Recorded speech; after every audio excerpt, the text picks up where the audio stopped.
और आइए शुरुआत करते हैं खबरों की। आपको बता दें, देश की सुरक्षा से जुड़े विषय पर गृह मंत्री अमित शाह ने काफी महत्वपूर्ण बातें कही हैं। दरअसल दिल्ली में चल रहे राष्ट्रीय सुरक्षा रणनीति सम्मेलन के पहले दिन राष्ट्रीय सुरक्षा और उससे जुड़ी चुनौतियों पर खुलकर बातें हुई। इस दौरान कई चीजें पॉइंट आउट की गई, जैसे आतंकवाद से निपटने के तरीके, मल्टी एजेंसी सेंटर यानी MAC के जरिए इंटेलिजेंस का एकीकरण, विश्लेषण और उसे लागू करना, नशीले पदार्थों पर नियंत्रण के लिए विजन डॉक्यूमेंट, अवैध प्रवासियों की पहचान और उन्हें वापस भेजना और साइबर क्राइम और पाकिस्तान की प्रॉक्सी वॉर से निपटने के लिए पॉलिसी फ्रेमवर्क जैसे बेहद अहम मुद्दे अमित शाह की तरफ से साफ साफ कहे गए। साथ ही उन्होंने कहा कि घुसपैठ पर सख्त कार्रवाई जारी है और इसके साथ साथ आगे भी ये कार्रवाई होती रहेगी।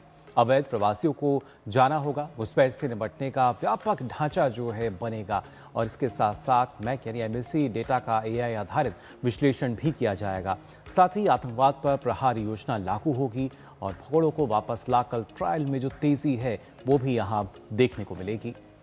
इसके साथ ही गृहमंत्री अमित शाह ने कहा कि ट्रायल इन एब्सेंशिया का भी इस्तेमाल किया जाएगा। UAPA मामलों में एकीकृत जांच पर खासतौर पर जोर दिया जाएगा। पाकिस्तान की जो प्रॉक्सी वॉर है उस पर भी नीति बनाई जाएगी कि कैसे उससे निपटा जाए। साइबर क्राइम के खिलाफ नीति पर मंथन और इसके साथ ही नशीले पदार्थ पर भी विजन डॉक्यूमेंट बनाया जाएगा, क्योंकि आज के युवा को हम किस तरीके से नशीले पदार्थों से बचा सकते हैं। इसके साथ साइबर क्राइम का भी जिक्र हुआ। साइबर क्राइम से निपटने पर नीति फ्रेमवर्क और साथ ही सम्मेलन के दूसरे दिन आज की अगर हम बात करें तो सब एरियल सिस्टम यानी कि हवा से हमले की प्रणालियां जो है उससे जुड़े हुए खतरे और उनसे निपटने के उपायों, ब्लू इकोनॉमी पर चर्चा होगी।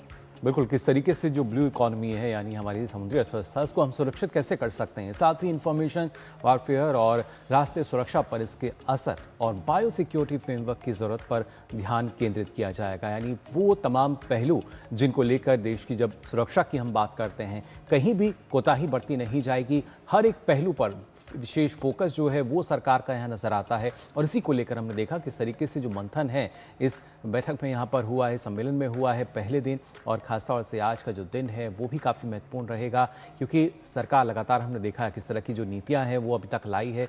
सबसे ज़्यादा अगर देखा जाए या जब हम कहते हैं जो प्राथमिकता है वो राष्ट्रीय सुरक्षा को यहाँ पर कृतिका में देखा है सरकार ने दी है और उसी को आगे बढ़ाते हुए यहाँ नजर आ रहे हैं।